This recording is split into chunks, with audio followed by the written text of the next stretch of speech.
So it's just a little nightcap for everybody. I spent a lot of time this summer at the beach, and it was solely to heal myself. A lot of water energy going on here. And I say this because I started out as a starfish.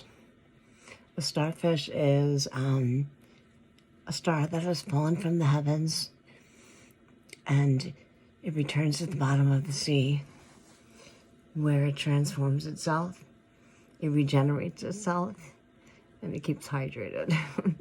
Very important. Hydration. And so on. When the starfish gets washed ashore, it is ready to ascend to the heavens once again. It is accomplished to be that star again, and once again most likely falls and learns the lessons that are ongoing on the ocean floor. And so once that starfish becomes a star, there's no turning back to becoming a starfish. And the thing is, you already know how to regenerate, and you've been through that journey to ascend. So being a starfish isn't so bad when your higher self is that star. So a lot of water energy. And I came to realize that I had that mermaid energy. And I've always adored mermaids. How beautiful and just how serene their presence is. How they can just be so pure. And you take your perspective on that one. And so lately, there's been a lot of siren energy, and sirens remind me of that plastic energy and the one that wears the mask that needs to be quite peeled off a little at a time, and it hurts. Don't do it literally, but also navigating cold waters is quite tough for a siren. It's hard to handle the heat on the beach.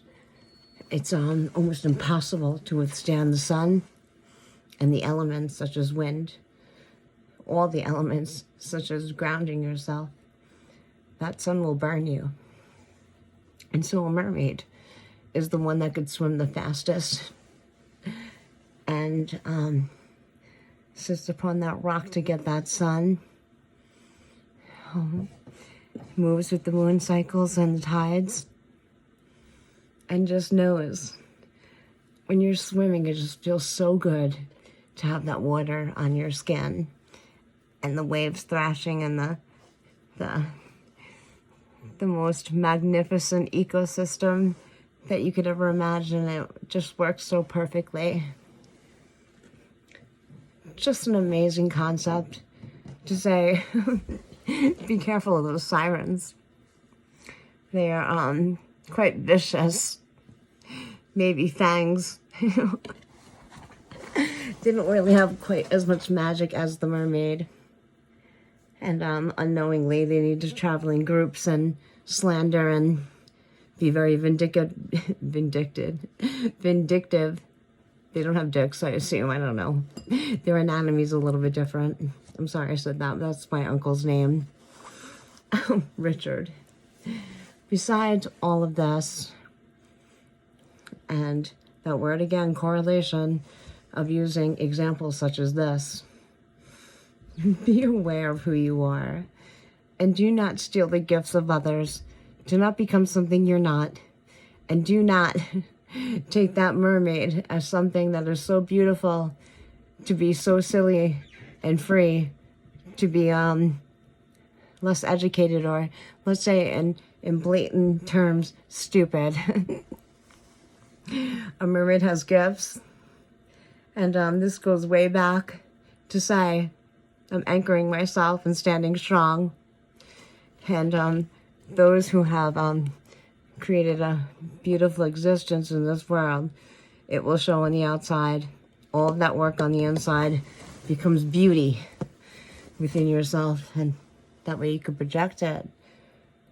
Don't be envious of those who have worked hard for the position that they stand in, and really it's not a position, it's a presence. And I think all of that work has paid off. And drying up on that beach was probably the best thing I did, is to let go of that scene and move on to the next. And so this mermaid, I think, has gained her freedom by using her legs, but always remembering who she is.